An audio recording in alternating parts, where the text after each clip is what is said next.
The race of the week this week is the 147th running of the Belmont Stakes at beautiful Belmont Park. And for the 13th time since 1978, after Affirmed beat Alidar to win the Triple Crown, a horse will be going for the Triple Crown at Belmont Park, and this year we have an 8-horse field. Let's take a look at some of the key handicapping factors and how the race may play out pace-wise. First off, out of the one hole, we've got Moob Tahiz, this horse based out of Dubai. Kind of a couple of notes from the Derby. You know, the Derby came in late, had to go through quarantine, and then kind of trained at Arlington Park. But he has went to Belmont, has put together a string of workouts in May. In fact, 4 furlong and then a 5 furlong on the turf. Came back with a nice 4 furlong workout in 48. This guy has an outside chance. He gets a jock switch to a Belmont rider, Irad Ortiz. Certainly in shape, and he did make a mid-race move in running evenly in the Derby, although clearly beat by American Pharoah in that race. Definitely a horse I think is in the mix for the under, just not quite sure he can win. Now Verb comes off a second place finish in the Preakness. In that race, his running style, he kind of just laid way back, 17 lengths behind, and then only lost by 7. Really got second in the last final strides. I think the slot moved him up way in that race. Although he gets Gary Stevens in the iron and 1 for 7 lifetime, 1 maiden win.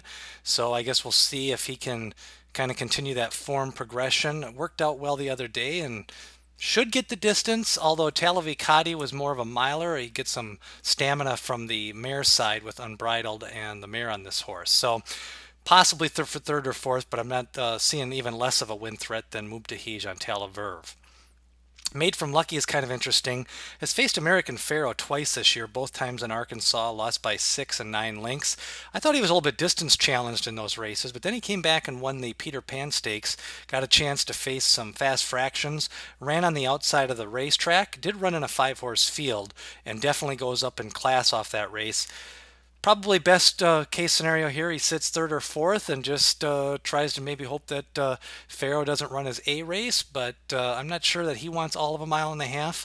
I think he's still going to have some distance challenges, but running style and fractions in this race should not be a hindrance to him to run a solid race. So he just got 3 lifetime victories and 8 starts and 6 for 8 in the money. Fermento, this horse, you know, really his best race was way back to the Fountain of Youth, where that track was kind of funky that day, and he picked up a 3rd place finish late in the race, passing Frosted for 3rd place. It's a Knockout and Upstart clearly beat him. Ran evenly in the Bluegrass, did have a good gallop out, did look like he might like the extra distance. Really no excuse in the Kentucky Derby. Just ran evenly, but the race flow of that race does get Mike Smith in the irons. And we'll see. You know, I think he can maybe beat a couple of these horses for 3rd and 4th, so I think he's worth using maybe 3rd or 4th for the Trifecta Superfecta. Here's the big gun, American Pharoah, looking to become the 13th Triple Crown winner. 6 straight wins, 5 straight Grade 1s, and no matter how you handicap this race, he's the fastest horse. He's got the most class with the 5 Grade 1s. He's got good current form. He's won 5 in a row, including the Kentucky Derby and the Preakness. Recent workouts are solid. In fact, very good. Seems to be holding his weight. Really, the only question in this race is, does he go to the lead at the beginning? Does he lay off maybe Materiality for the first quarter mile or the half mile?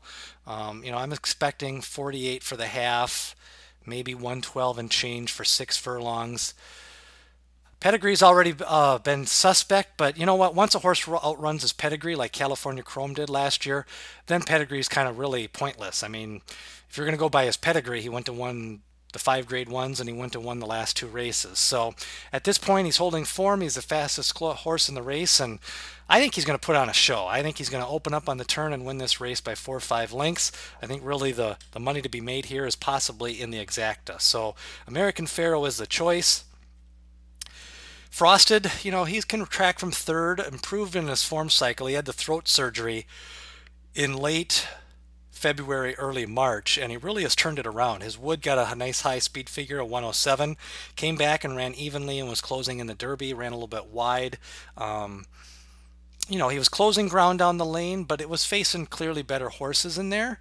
So I think he ran his race. Now with Firing Line and Dortmund out of the scene, definitely can run 2nd.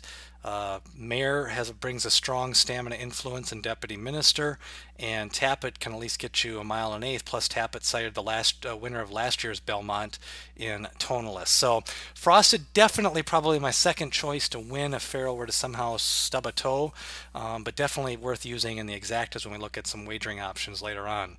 Keen Ice, just I can't recommend this horse. One win, he won that by about an inch and a driving finish at Churchill Downs last year. There's just nothing in the rest of his running lines that say that he can win this race. Fourth by 9, fifth by 13, third by 8, fifth by 10, fourth by 6, seventh by 8. I mean, when he loses by 7 to 10 lengths every single time.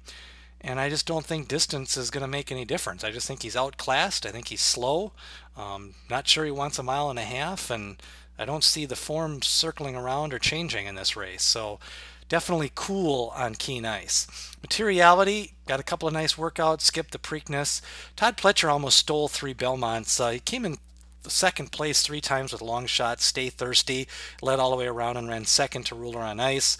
Also a chance for Dunkirk, led all the way around and lost to Summer Bird, and then last year ran second at 23 to 1 with Commissioner. So this horse lightly raced, ran evenly after kind of a rough start in the Kentucky Derby.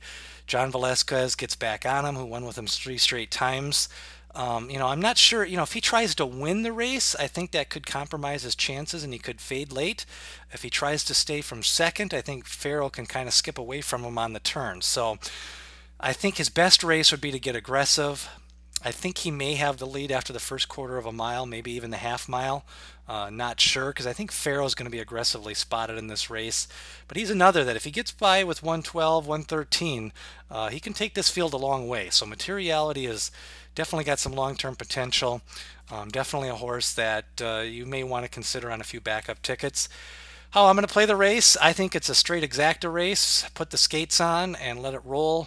American Pharoah straight on top over Frosted and Moob Tahiz. If you're wagering with numbers, that would be number 5. American Pharoah over 1 Moob Tahiz and number 6 Frosted. That is the 2015 Belmont Stakes and American Pharoah going for the Triple Crown. Destiny awaits, or will we have an upset in the 147th running?